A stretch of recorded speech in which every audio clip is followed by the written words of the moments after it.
warahmatullahi wabarakatuh.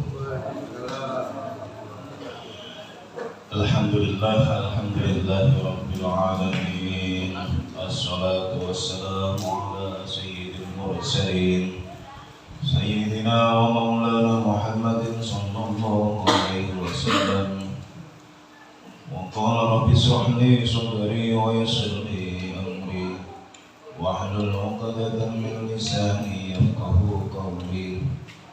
Rabbana la ilma lana illa ma 'allamtana innaka antal 'alimul hakim wa tub 'alaina innaka antat tawwabur rahim.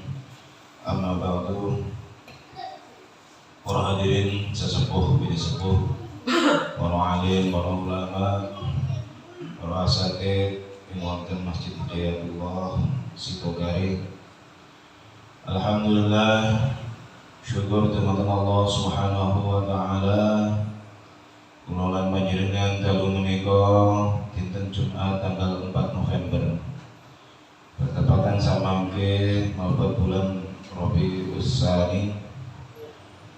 Alhamdulillah, kula lan panjenengan tasih pikantuk takdir kalian Allah untuk ikut hadir dalam majelis ini dalam keadaan sehat walafiat. Ini semuanya adalah wujud daripada rasa syukur kula lan panjenengan, tasih pinaringan kesehatan, tasih pinaringan umur kita pergunakan untuk kegiatan-kegiatan yang baik, kegiatan-kegiatan sebagai sangu kula lan panjenengan, sebagai bekal untuk di akhirat nanti.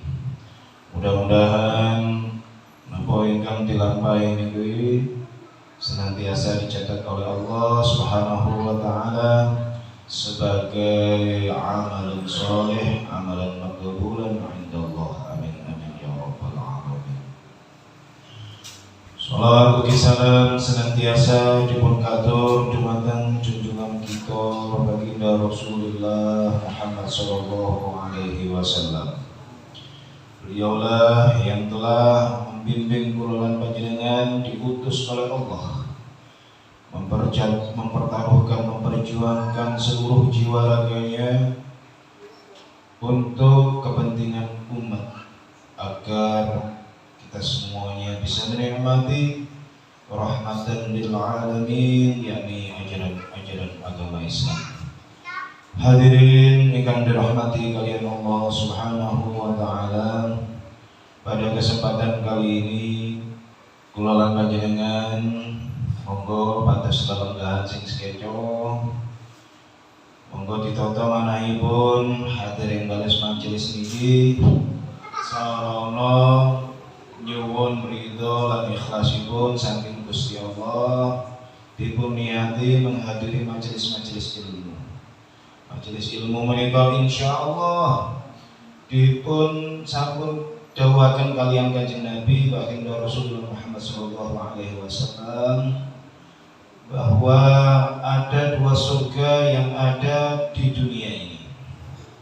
Yang pertama yakni ma baina baiti wa ma baina minbari, yakni surga yang pertama yakni riyadun min riyadil jannah, apa yang ada di antara rumahku dan mimbarku, yakni berada di Madinatul Munawwarah.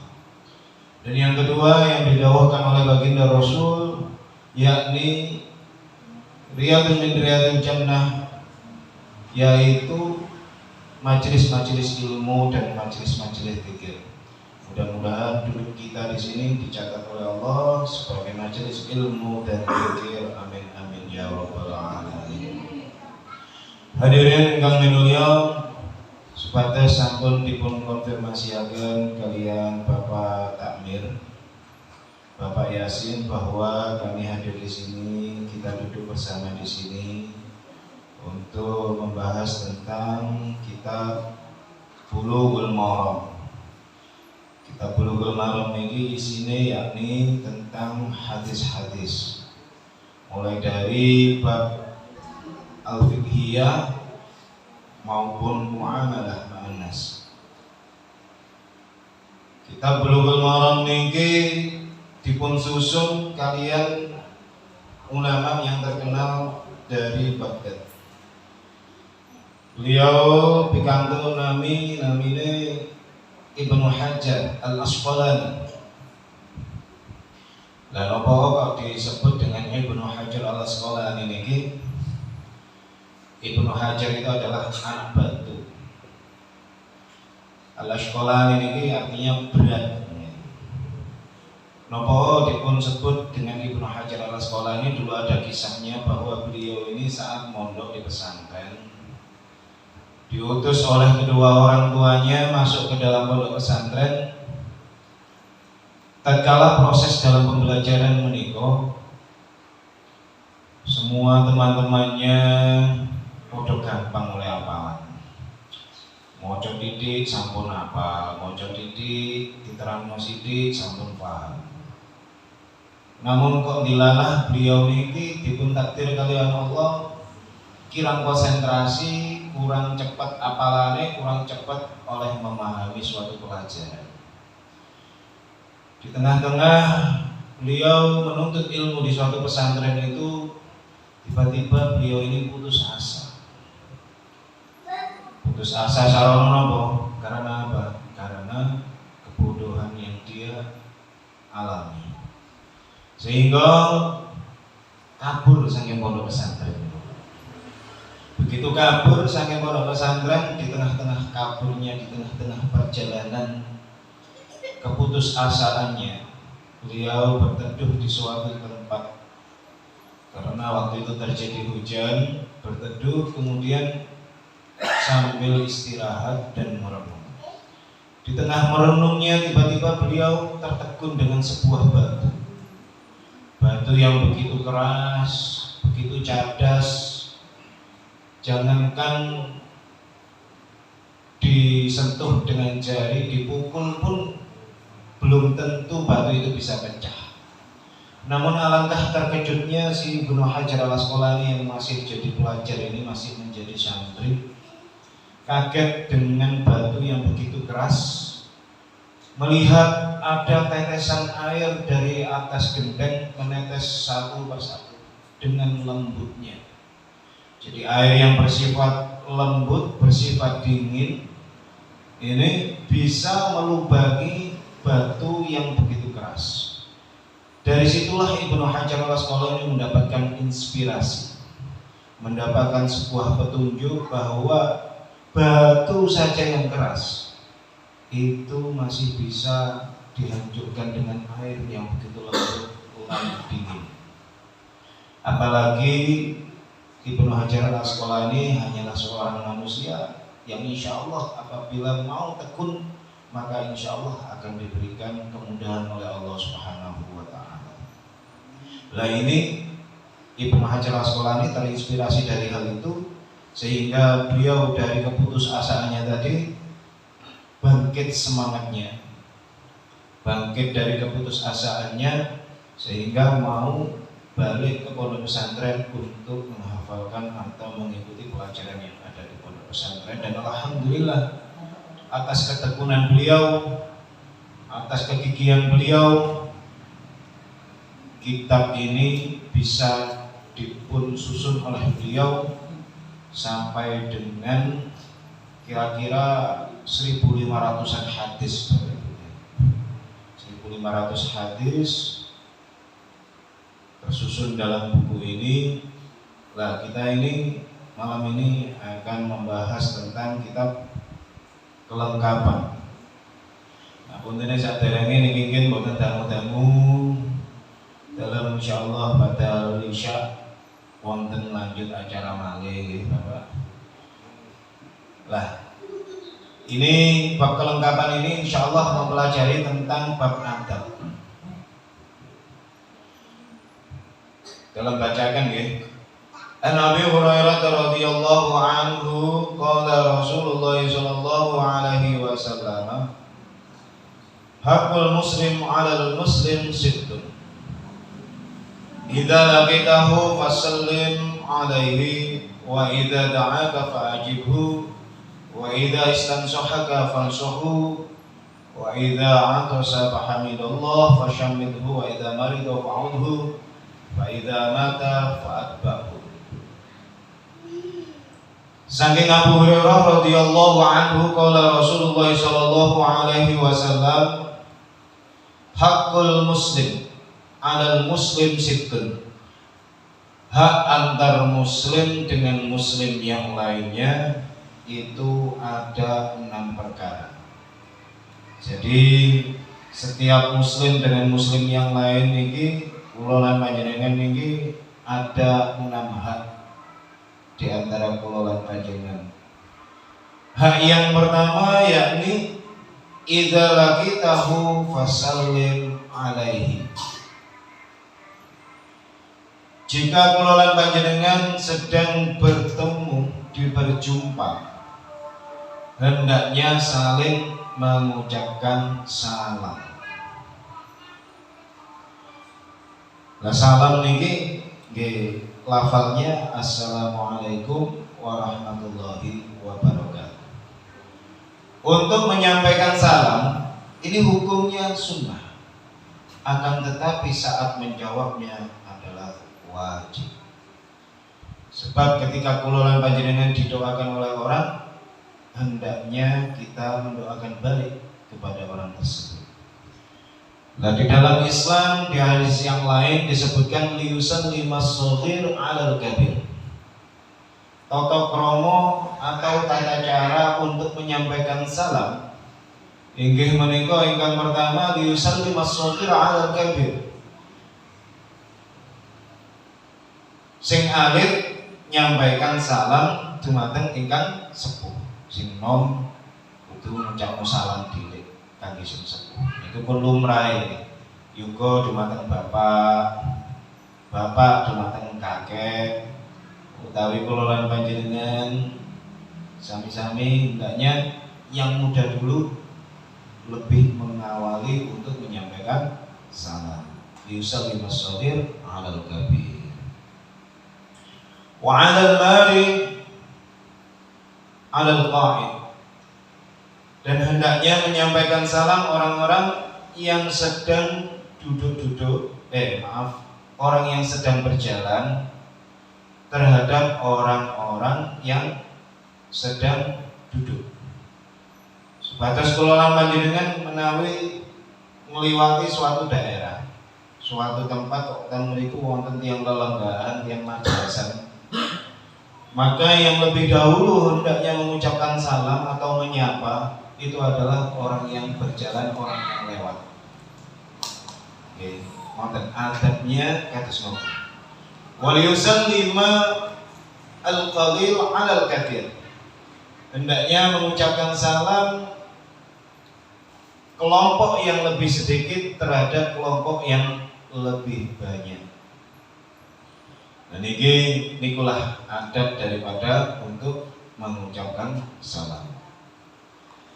Kemudian hak yang berikutnya, yang kedua, seorang muslim terhadap muslim yang lain. Fa idza da'aka fa'ajibhu. Nah niki bab masalah jika dipanggil hendaknya datang. Niki bisa diaplikasikan atau diimplementasikan dalam hal undangan. Nah, sebatas kula lan panjenengan niki nek seumpami pikantuk undangan, walimahan, undangan apa mawon yang berupa surat kertas itu adalah suatu kewajiban kangge kula lan panjenengan untuk hadir. Sampai-sampai kalau tidak bisa hadir, hendaknya memberikan nopo istilahnya wakil. Pramila nek kagungan putra saged dipun suwun untuk mewakili undang tersebut apabila ada halangan syar'i. Jadi jika undangan tersebut sudah ada di tangan kita, baik waliman atau apapun, ini wajib untuk hadir, kecuali ada udzur syar'i. Lah, begitu juga apabila kula lan panjenengan jika tak diundang, tidak angsal undangan, niki nggih boten angsal hadir. Kok moro-moro tanggane duwe gawe, nggih kagungan damel. Kok sampean mboten diundang, nggih mboten angsal hadir. Enggak boleh kita hadir teng undangan ini. Sampai-sampai kados wonten kiai wonten nggih, seumpama diundang teng walimah ngisi ceramah napa.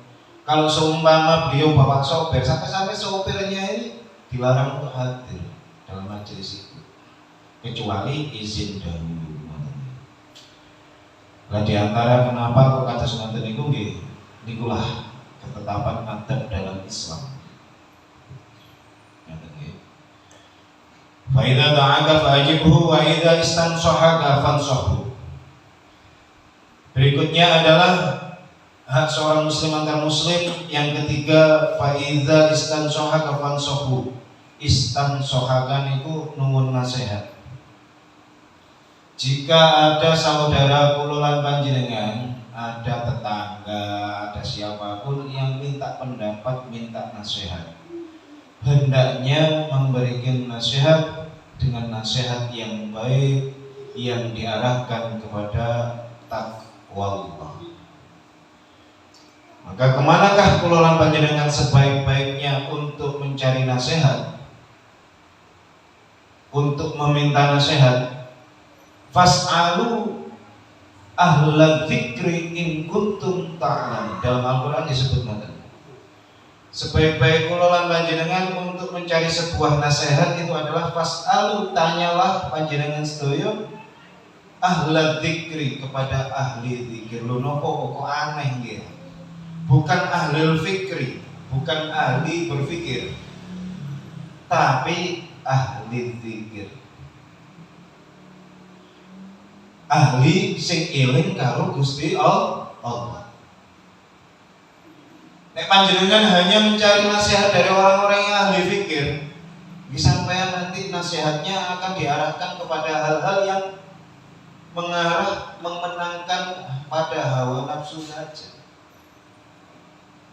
Bisa jadi ngoten. Tapi ketika kula lan panjenengan senantiasa mencari nasihat kepada orang-orang yang ahli zikir, insya Allah segala permasalahan yang kita hadapi, segala problematika yang kita miliki akan senantiasa dicarikan sebuah solusi untuk selalu kembali kepada Allah Subhanahu wa ta'ala. Wa ilallahi turja'ul umur. Sebaik-baik kembali segala macam urusan adalah kepada Allah Subhanahu wa ta'ala. Kemudian adab dalam memberikan nasihat. Ya, seumpami kula lan panjenengan ingin memberikan nasihat kepada orang. Niki jangan sampai kita ini memberikan nasihat modele koyo nuturi, apalagi dinasihati di depan umum. Ya.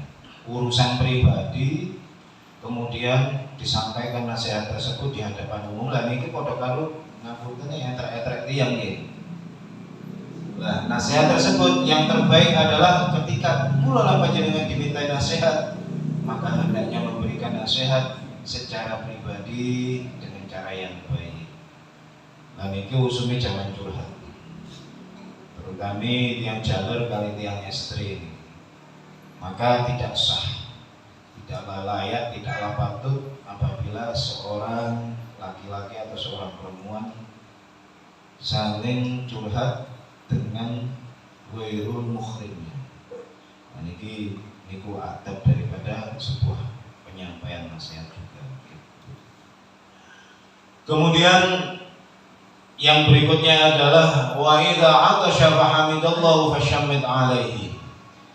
Jika kula lan panjenengan ada di antara kula lan panjenengan ada yang bersin. Namun ini bersin niku napa? Wahim niku. Usumi flu ya Pak. Kata sing wahim-wahim. Napa kok mboten watuk? Napa kok mboten ceguken? Napa kok mboten keselek? Sing dianjurkan untuk hamidallah. Jika ada orang yang sedang bersin hendaknya mengucapkan alhamdulillah, maka jawablah alhamdulillah tersebut dengan yarhamukallah. Nah, ini sebuah pertanyaan.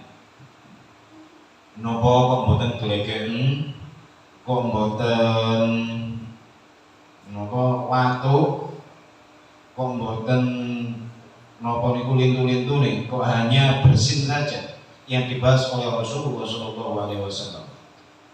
Ternyata ini ada sebuah rahasia dari sebuah ilmu kedokteran, pernah kami baca.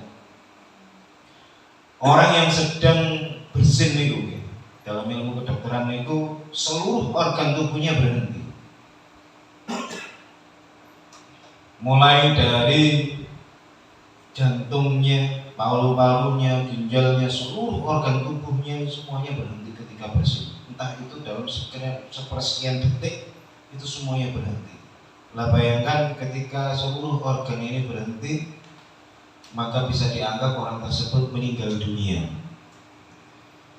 Nah, ketika Allah Subhanahu wa Ta'ala mengembalikan fungsi daripada organ tersebut, maka kula panjenengan hendaknya dianjurkan untuk mengucapkan alhamdulillah. Gini rahasianya daripada kenapa kok ada orang bersin diperintahkan untuk mengucapkan alhamdulillah.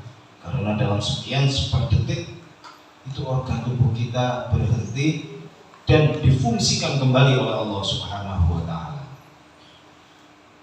Kaping terakhir, kaping gansal, fa'idha ma'idha fa'udhu. Jika ada orang yang sakit, hendaknya dijenguk.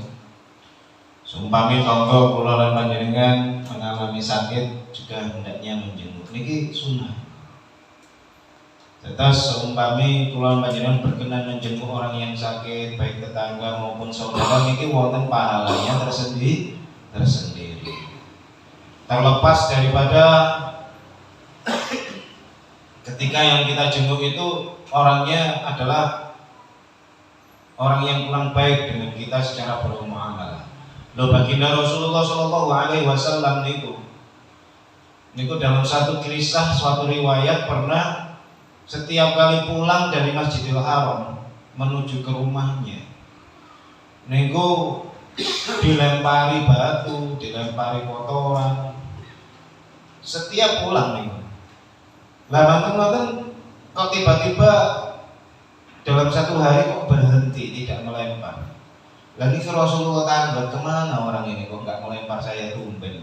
Kanjeng Nabi ini kata semua benar lagi, masya Allah. Kalau lama jenengan mungkin, dino iki mang gak disalah ya, ono hompo.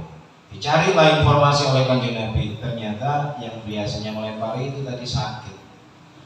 Dan oleh Rasulullah bukannya malah dikapokno, bukan disyukurno, malah dijenguk oleh Rasulullah.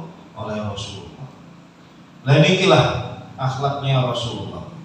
Sama halnya ketika Rasulullah SAW berdakwah di Taif, dan kala itu beliau menyampaikan kepada umat Taif, kaum Taif, untuk bertakwa kepada Allah, untuk menyembah kepada Allah. Tapi apa yang terjadi di sana? Rasulullah malah dilempari batu, sehingga bersembunyilah Rasulullah di suatu kebun. Di situ Rasulullah ditawari oleh malaikat, wahai Rasul, dahimu, keningmu sampai terluka dan meneteskan darah. Ini Rasulullah ini perang terluka, darahnya ini ditadai oleh Rasulullah dan jangan sampai menetes ke bumi. Ini manusia yang paling disayang oleh Allah. Kalau seumpama darahnya sampai menetes ke bumi, ini murka bumi. Maka Rasulullah SAW menahan darahnya itu ketika di Taif, sampai-sampai malaikat sinten meminta kepada Rasulullah, ya Rasul, engkau adalah kekasih Allah. Andai kata engkau mau, gunung Kubais itu akan saya angkat dan saya timpakan di atas penduduk Taif. Tapi Rasulullah nopo jawab, fa innahum qaumun la ya'lamun. Sesungguhnya mereka adalah kaum yang masih butuh diwehi pengertian.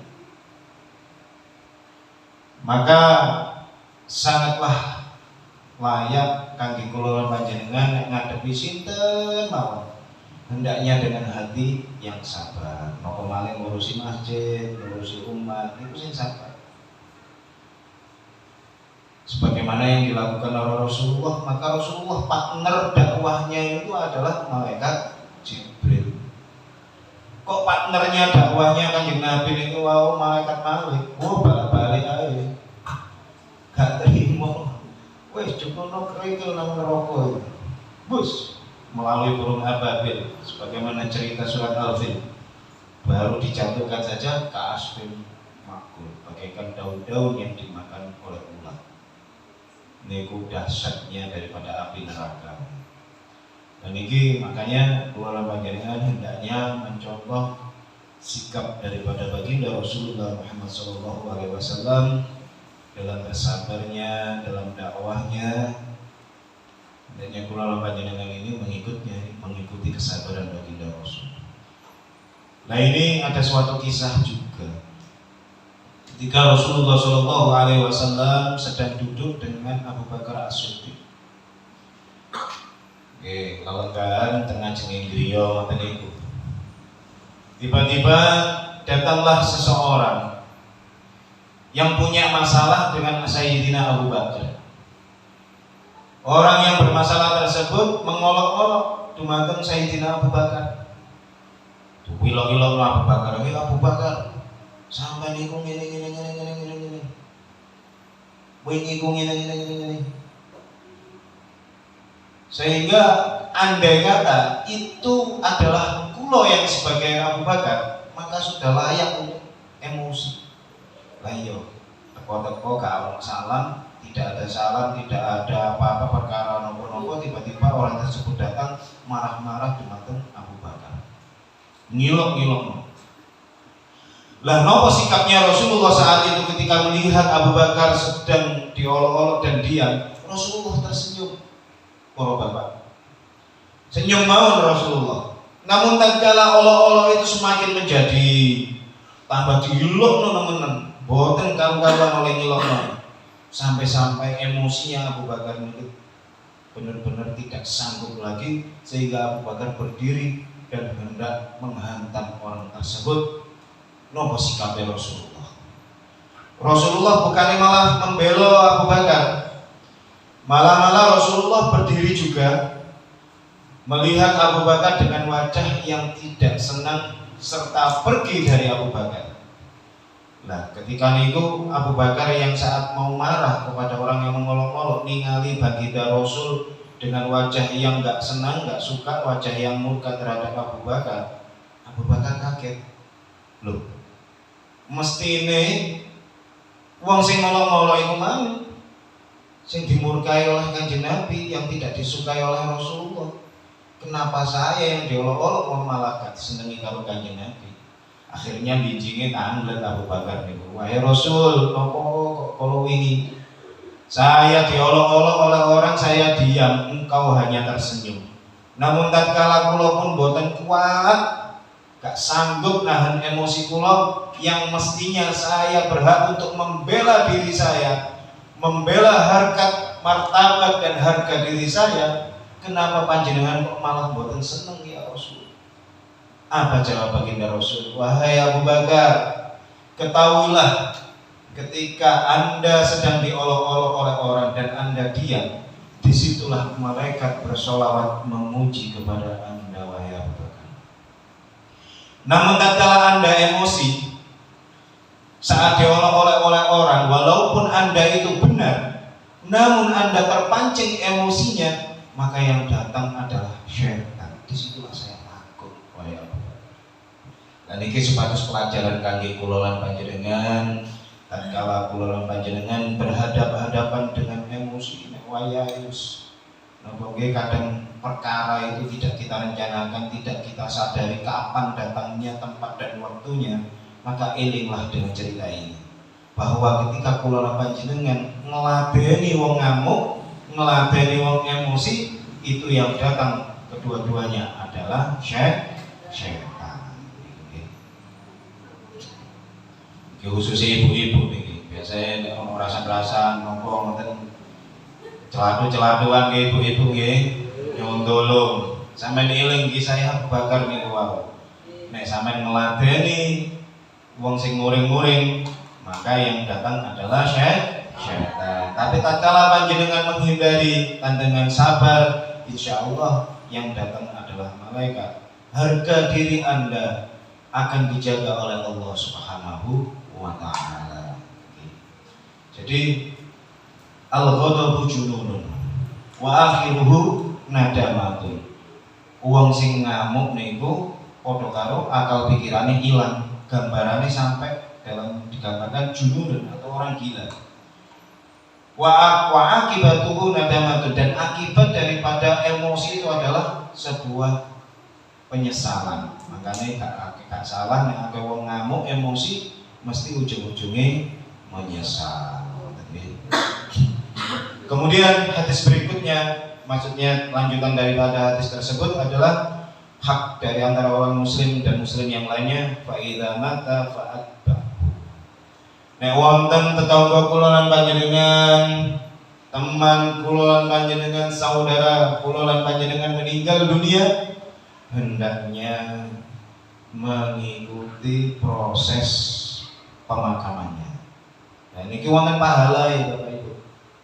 Jadi panjenengan wonten tiyang tangga meninggal dunia ikut bertakziah, ikut menyolati, ikut merawat jenazahnya, kemudian ikut memandikannya, ikut menggali kuburnya, ikut berpartisipasi numbasaken aku wasak gelas ta. Borong gelas, numbasaken gedang goreng kangge tiyang-tiyang takziah, niku wonten pahala itu sendiri. Maka di dunia ini adalah sebuah hukum imbal balik. Barang siapa yang melakukan kebaikan, maka insya Allah juga dia akan mendapatkan kebaikan. Tatkala kula baik dengan tetangga, maka feedback daripada itu semuanya akan kembali kepada diri kula. Yamutul mar'u ala ma 'asha 'alaihi wa yub'atsu ala ma mata 'alaihi. Kula lan panjenengan niki kelak akan dipanggil oleh Allah Subhanahu wa taala, diambil dicabut nyawa kula lan panjenengan sedaya atas dasar kebiasaan hidup kula lan panjenengan sedaya. Maka jangan kaget jika ada orang yang meninggal di masjid, ada orang yang meninggal dengan qaul la ilaha illallah, ada orang yang meninggal dengan cara bersujud, ada orang yang meninggal dalam keadaan beristighfar. Itu semuanya adalah kembali kepada kebiasaan orang tersebut saat hidup. Dan kula lan panjenengan nanti akan dibangkitkan oleh Allah Subhanahu wa taala dalam kondisi bagaimana saat kula lan panjenengan meninggal dunia. Jadi ngapunten nek kula lan panjenengan naudzubillah min dzalik meninggalnya dalam keadaan di tempat yang enggak baik, dalam kondisi yang tidak baik, maka disitulah kula lan panjenengan akan dibangkitkan menghadap kepada Allah Subhanahu wa taala dalam kondisi yang ada tersebut. Maka tatkala kula lan panjenengan ketika saat meninggal dalam keadaan sholat, dalam keadaan qaul la ilaha illallah, maka insyaallah kula lan panjenengan kelak di hari akhir ketika dibangkitkan dari kubur menghadap kepada Allah Subhanahu wa taala dalam keadaan mengucapkan kalimat la ilaha illallah Muhammadur Rasulullah. Ini go hadis yang ke-1221.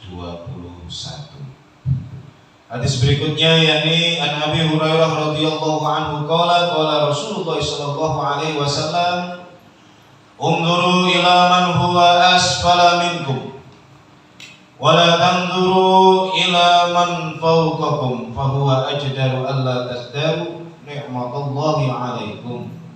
Muttafaqun alaih.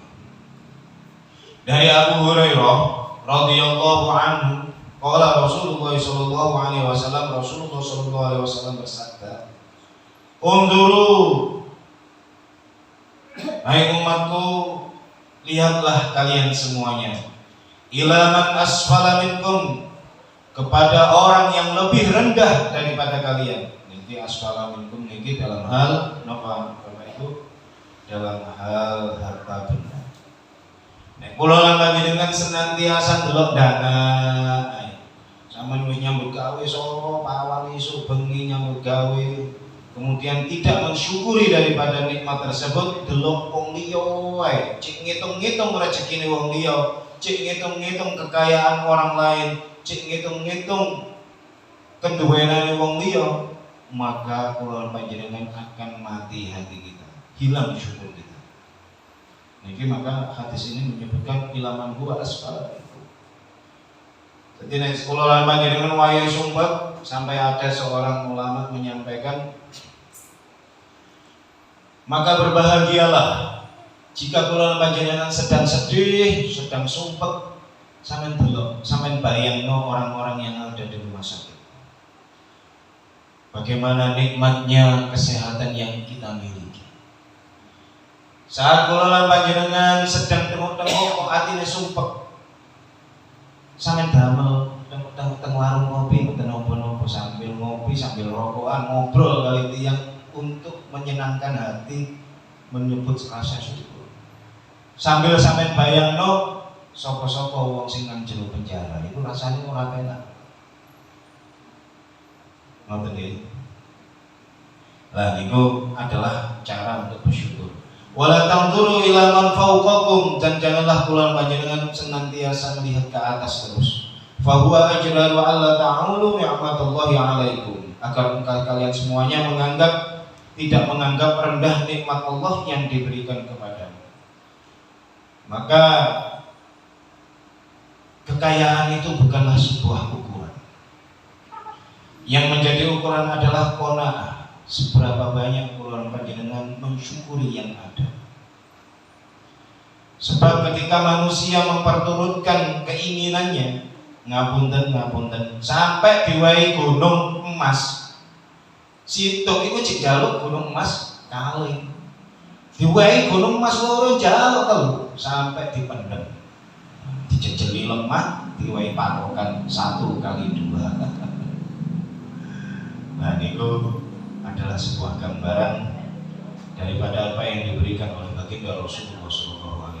Hadis berikutnya, hadis 1223, wa an Nawas bin Sa'man radhiyallahu anhu qala sa'altu Rasulullah sallallahu alaihi wasallam 'anil birri wal ismi faqala al birru husnul khuluqi wal ismu ma haka fi sadri wa karihtu ayyatri 'alan nas. Dari Anas bin Sam'an radhiyallahu anhu, dari Nabi sallallahu alaihi wasallam bersabda, kebaikan adalah akhlak yang baik. Nah ini ada suatu perdebatan Bapak Ibu, lebih dulu manakah akhlak adab dengan ilmu? Kadang-kadang kita bertanya, ada orang mengatakan masih sampean berilmu tapi gak duwe adab percuma. Tapi adab tanpa ilmu juga gak bisa. Ya.